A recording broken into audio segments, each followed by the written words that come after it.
Alright, this clip of Trump just pissed me off, and it seems like it also pissed off Volodymyr Zelensky, the president of Ukraine, because he swiftly fired back and said that Trump's silence, or the US silence over Russian attacks, encouraged Putin and emboldened Putin. And you know what? I'll take it one step further. Trump's actions, everything Trump has done since taking office, has only made it easier and easier for Putin to do what he did last night, which was another major strike. I mean, Trump's special envoy to Ukraine, Keith Kellogg, this guy works in the Trump admin. He posted early this morning, "This is Kyiv. The indiscriminate killing of women and children at night in their homes is a clear violation of the 1977 Geneva Peace Protocols designed to protect innocence. These attacks are shameful. Stop the killing. Ceasefire now." So at least someone in the Trump admin has a little bit of, common sense, but Trump today gets in front of the camera and basically is implying that Putin has changed. He doesn't know what happened to Putin. This isn't the Putin that he knew.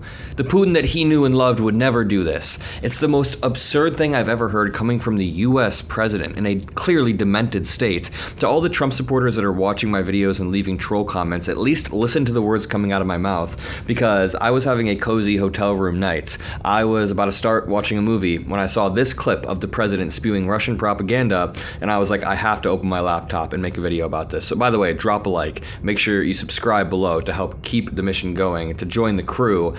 I'm grateful for everything you guys have helped me build. But to the Trump supporters watching, I want you to listen to this. Because this is the United States president not knowing his enemy. Rule number one is know your enemy. Vladimir Putin, since his rise to power, has been an authoritarian, autocratic, murderous dictator. His rise to power involved all of those things that I just said. And then since then, it's only gotten worse as he's accumulated power, consolidated power, and gotten older and older. And Trump implies in this clip that something happened to Putin. This isn't the Putin that he knew and he loved one day. It's absolutely disgusting. Before we jump in, let's just start here. This article reads, boasting before his inauguration as U.S. president that he could end the war in 24 hours, he has instead emboldened the Russian president Vladimir Putin by declining to impose pressure for an immediate ceasefire backed by Europe or meaningful sanctions. Since Trump's 2-hour phone call with Putin last Monday, almost exactly 1 week ago, the Russian leader has made clear his disdain, even as Trump's own Defense Intelligence Agency predicted that Moscow would continue fighting throughout the war. In the aftermath of the call, Putin has ordered the creation of a security buffer zone. You want to know how much Putin respects Trump? In the days after this call, the heaviest aerial bombardment of the war occurred, with almost 300 drones and nearly 70 missiles and deaths and children being hurt and killed right after Putin got off the phone with Trump. So Putin got off the phone with Trump and thought, I have so much confidence this dumbass dude won't do anything, that I can outsmart him, that I'm gonna double and triple down. And you wanna know why? It's because Trump is reverse negotiating. The art of the deal, like Trump is doing the reverse of the art of the deal, whatever that would be. The art of the flop, the art of the fold. What he's doing is ceding leverage with everything that he says. So Trump has said multiple times, and the people around him have said multiple times, that if Putin doesn't stop, they're just going to back off. If Putin doesn't stop, the US will have no choice but to leave. What you're signaling to Putin is that if he just continues and continues and continues, that the US will dip, that Ukraine will lose their strongest ally, and Trump, since taking office, has only stopped weapons and intelligence sharing. Over and over, he's demeaned Zelensky, yelled at him in the Oval Office. He hasn't yelled at Putin once. He had one Truth Social post saying, "Stop Vlad," and that was it. Without further ado, let's watch the multiple clips of Trump speaking about this. Yeah, I'll give you an update. I'm not happy with what Putin's doing. He's killing a lot of people, and I don't know what the hell happened to Putin. I've known him a long time, always gotten along with him. You know, I've been having a little bit of a meta debate with you guys in the audience for a while now, because I think Trump is a malignant narcissist who is only a Russian asset because he's so narcissistic he thinks Putin is basically like an ally. He thinks Putin is somebody who would never do him wrong. A lot of people in the comment section think Trump is being paid off by Putin, like a monthly payment, or that Putin has some sort of sex tape or P-tape on Trump. I just think it's malignant narcissism. But the way Trump is speaking, you guys might have a point. The way this guy said, what the hell happened to Putin? I've known him a long time, always gotten along with him, but he's sending rockets into cities and killing people, and I don't like it at all, okay? We're in the middle of talking, and he's shooting rockets into Kiev and other cities. I don't like it at all. Bro, what do you mean you don't like it at all?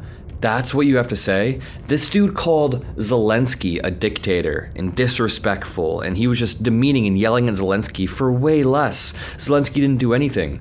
Putin is striking cities. He's like, I don't like it. I really don't like it at all. It's like he's telling a young kid to get off his lawn. Bro, you're the president of the United States. Use some of our leverage to protect our allies.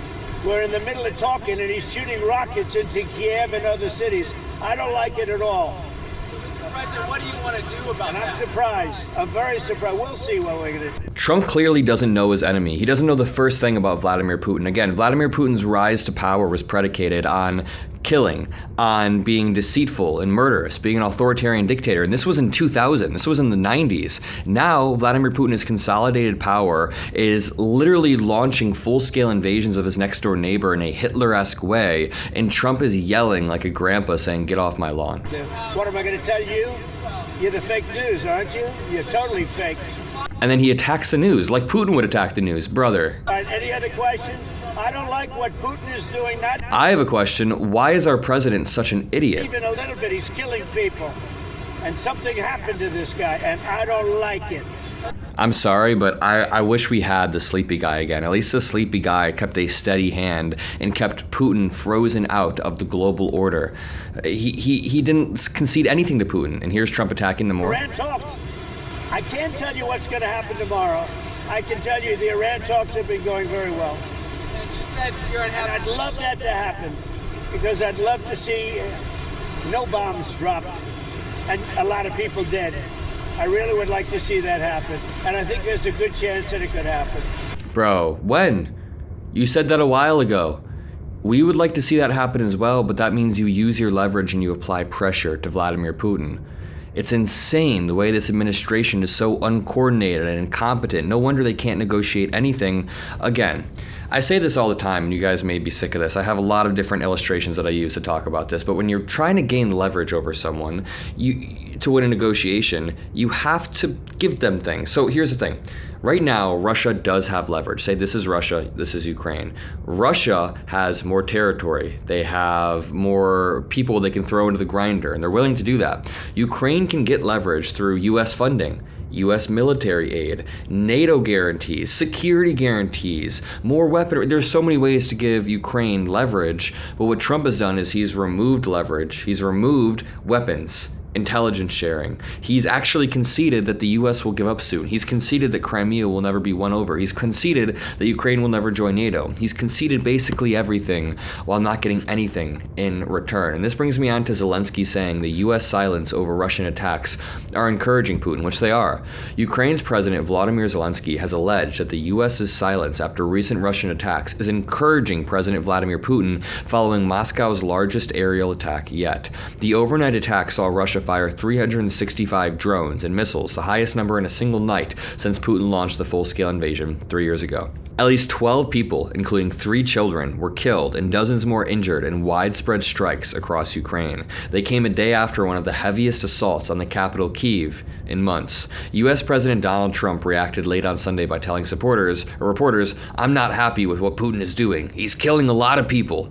That sounds like him, right? Ukraine's Air Force said that since 2040 on Saturday local time, Russia has carried out strikes using 298 drones, 69 cruise and ballistic missiles. In a pointed message to Trump, who has previously claimed that Putin is interested in ending the war, Zelensky said, quote, "The world may go on vacation, but the war continues, despite weekends and weekdays. This cannot be ignored. America's silence and the silence of others in the world only encourages Putin." Zelensky warned that Russia's brutality cannot be stopped without strong pressure on the Russian leadership.